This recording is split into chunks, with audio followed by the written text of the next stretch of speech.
Hey, watching Crossroads, welcome back. President Trump received mainly positive praise for his address to Congress Tuesday night. Republicans have said that the speech was a home run, and even some Democrats said it was better than they expected.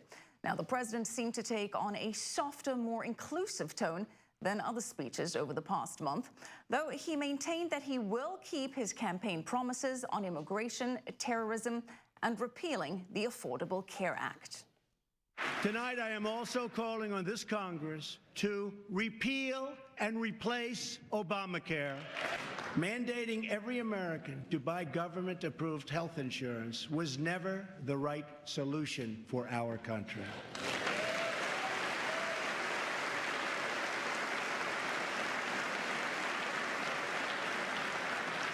The way to make health insurance available to everyone is to lower the cost of health insurance, and that is what we are going to do. Joining us to discuss the president's speech and his plans for the nation are Bradford Cohen, a criminal defense attorney, and he's a Trump supporter, and David Burstein, the CEO and co-founder of Run for America. David, let's start with you. There were certainly seem to be some things that Democrats could support, starting with a $1 trillion infrastructure bill. Democrats support that, don't they? Yeah, absolutely. I mean, look, it was very clear that, for the first time in, what has it been, over 20 months, Donald Trump did make some attempt, at least in words, to try and unify people and give Democrats something that they could like. The question, of course, is, what's actually going to follow this? Are we going to see the same Donald Trump we've seen for the majority of the past 20 months tomorrow? Now, I'm hopeful as an American that that's not the case, but there is a history here of, saying one thing and then doing another. So, well, let's start, for the moment, there's something to be encouraged by. Let's start right there. And Brad, let's bring you in. As a Republican, do you support a $1 trillion infrastructure bill? I think it's a great idea to get people working in America again. I think he's following through with everything that he said on the campaign trail. He's a president that is actually doing what he said he would do. He's trying to enact these things and trying to get the promises that he made moving. And that's what he's doing. I mean, we're not even in his first 100 days, and he's signing executive orders that are doing exactly what he said. No one can say that his speech last night was not unifying, was not encouraging. 60% of the people that watched that, even if they liked him or they didn't like him, said, I like what he said during that speech. This is the president that people voted for. This is the president that they wanted. Even Van Jones, who says, if Trump ties his shoes wrong, says that's a bad thing. Van Jones said he was presidential, and this is the president now. This is what Donald Trump should have said from the get-go. This is what he said last night, and I think it's unifying, and I think it's fantastic. Brad, certainly a success for the president on many fronts, but still many divisive issues, Obamacare being one of them. You both heard the soundbite about that, repeal and replace. He says the plan was never a good one. Let's get David's response. Well, look, I mean, it is very obvious that we're having a problem, the Republicans are having a problem trying to figure out how to actually repeal and replace Obamacare. And if it actually keeps going the way it's going, we may be looking at Speaker Boehner's advice that I don't think this thing is ever actually going to happen. Trump laid out a lot of things that he wanted to do. It's a very bold and very ambitious set of priorities, and it's unclear what the actual priorities are and how much they're willing to do. We still see nothing from the White House in terms of what they actually want to do on Obamacare. It's being left up to House Republicans and the Republicans in the Senate, who are very divided because they don't want to throw the millions of people who've been insured by this law off the rolls. Brad, do you agree with that? Do you think it's still unclear? I think it's unclear, but I think he's giving a pathway to what he wants, and that's lower health care. Obamacare was something forced on individuals. It didn't lower the cost of health care.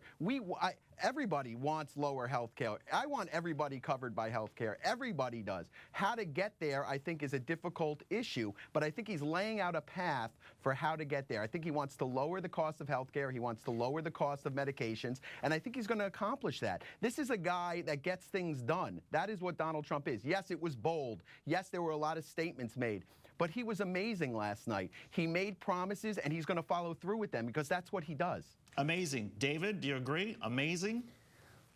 Well, I think it was amazing that he finally delivered a speech that seemed presidential. I mean, it's only taken 20 months. I think this is the guy who once said, I could be as presidential as anybody ever wants. I mean, look, I mean, but what took so long? I guess is my question. I'm happy for him, but what took so long to actually get to a presidential moment for a guy who said he could be as presidential as he wants? He could be so presidential that everyone would be sick of it. So I think that to congratulate him at this point, this far after winning the election, after being so unpresidential for so many months, to congratulate him for delivering on, giving a speech that if Barack Obama had given this speech, nobody would be talking about how presidential he sounded. Everybody would just be assuming a baseline. David, nonetheless, it was a triumphant speech for the president, and I think one aspect that both Democrats and Republicans can agree on is the need to defeat ISIS. The president said he has a plan. Let's take a listen to exactly what he said on ISIS. As promised, I directed the Department of Defense to develop a plan to demolish and destroy ISIS, a network of lawless savages that have slaughtered Muslims and Christians and men and women and children of all faiths and all beliefs. We will work with our allies, including our friends and allies in the Muslim world, to extinguish this vile enemy from our planet. David, the notion has been that the Democrats have been weak on terrorism and on defeating ISIS. What do you think of what the president says now? Well, look, I'd like to know where this secret plan that he's been taunting, for so long actually is. Well, it's a secret plan. You can't reveal it. Otherwise, they know what we're going to do. Right. Exactly. Of course. That's always the theory. But let's see how it works. I mean, look, I want to defeat ISIS as much as anybody else. So let's see if it works. I mean, but until we actually know what's actually happening, what's actually going on, until we can judge some results, I think it's kind of meaningless to have this conversation. President Obama did a tremendous amount of work to defeat ISIS. I know Brad probably would disagree with me on that point, but President Obama laid the groundwork for whatever is going to happen in terms of the incredible work they did to prepare it. And by the way, if we're actually going to defeat ISIS, it should include having a State Department that is actually staffed and operational. It shouldn't include cutting a third of the State Department's budget to do development work across the world, which is key to winning hearts and minds. Well, Brad, to David's point, isn't it meaningless to be able to give President Trump any credit on a plan to defeat ISIS when nobody knows what's in it yet? Well, I mean, we're not giving him credit on defeating ISIS. ISIS is not defeated yet. Give him a little time. He hasn't even been there for a couple months.